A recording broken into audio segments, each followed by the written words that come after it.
दर्शकों, जेके अपडेट में आपका स्वागत है। मैं प्रशांत भारद्वाज। जम्मू कश्मीर में संगठन को मजबूत करने की कांग्रेस की कोशिशों को बड़ा झटका लगा है। Senior party leader Ghulam Nabi Azad ने स्वास्थ्य कारणों का हवाला देते हुए प्रदेश चुनाव प्रचार समिति का अध्यक्ष पद संभालने से इनकार कर दिया है, पर इसकी कई और भी वजह हैं। हालांकि पार्टी का कहना है कि आज़ाद को मना लिया जाएगा। आज़ाद की नाराजगी की अहम वजह उनकी राय लिए बगैर संगठन का पुनर्गठन किया जाना है। उनके समर्थक पार्टी के इस कदम को आज़ाद के सियासी प्रभाव को कम करने की कोशिश के तौर पर देख रहे हैं। पार्टी ने वकार रसूल वानी को प्रदेश अध्यक्ष और रमन भल्ला को कार्यकारी अध्यक्ष नियुक्त किया है। ऐसा पहली बार हुआ है जब दोनों जम्मू से हैं। गुलाम नबी आज़ाद का ताल्लुक भी जम्मू से है। ऐसे में उनके समर्थकों का कहना है कि पार्टी ने जानबूझकर जम्मू के नेताओं को तरजीह दी ताकि आज़ाद का प्रभाव कम हो।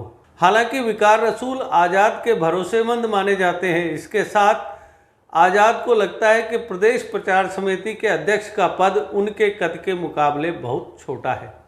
आज़ाद कांग्रेस कार्य समिति के सदस्य के साथ साथ कांग्रेस अध्यक्ष सोनिया गांधी को सलाह देने वाली पॉलिटिकल अफेयर्स कमेटी का हिस्सा हैं। ऐसे में उन्हें लगता है कि प्रदेश की कमेटी में रहने का कोई मतलब नहीं है।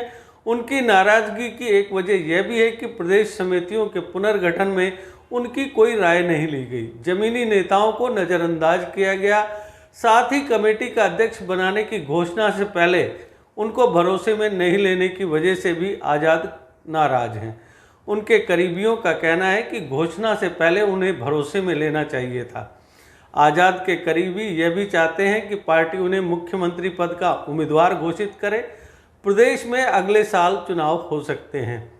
एक सीनियर कांग्रेस लीडर ने कहा कि आज़ाद से प्रदेश कांग्रेस के पुनर्गठन को लेकर चर्चा की गई थी। पार्टी अभी भी आज़ाद के कांटेक्ट में है और उन्हें जल्द मना लिया जाएगा।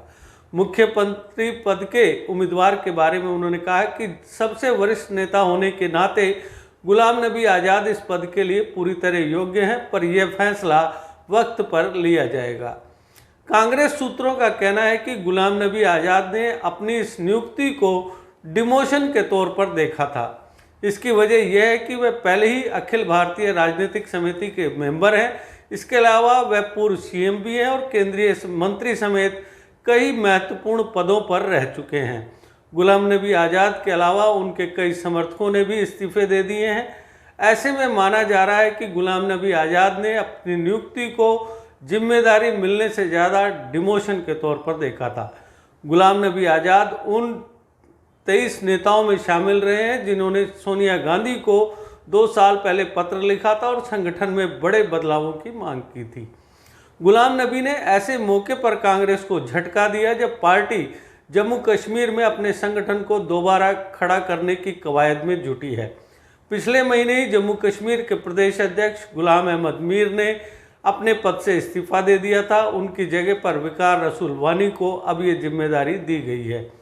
इसके साथ ही सोनिया गांधी ने जम्मू कश्मीर में पार्टी की campaign committee, political affairs committee, coordination committee, घोषणा पत्र कमेटी और प्रचार कमेटी का गठन कर दिया है। फिलहाल जम्मू कश्मीर में डिलिमिटेशन का काम पूरा हो गया है और उसके बाद वोटर लिस्टें तैयार की जा रही हैं।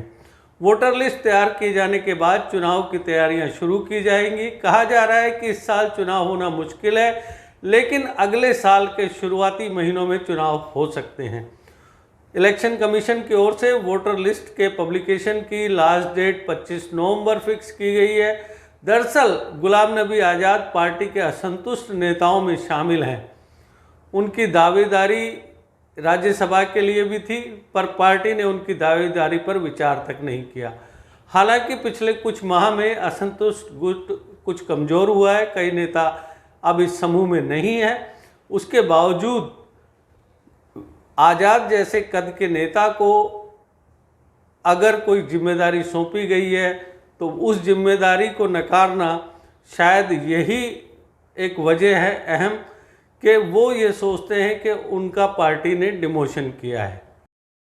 इस मौसम में जे.एंड.के फॉरेस्ट डिपार्टमेंट पर्यावरण को प्रदूषण मुक्त बनाने के लिए सभी से एक एक पौधा लगाने का आग्रह करते हुए जे.एंड.के को हरियाली की ओर ले जाने का संदेश दे रहा है।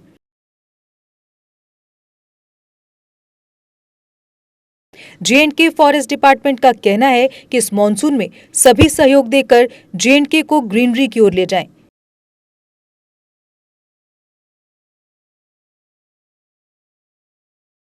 वृक्ष भूमि का गहना है, जन जन से ये कहना है। Issued by J&K forest department in public interest.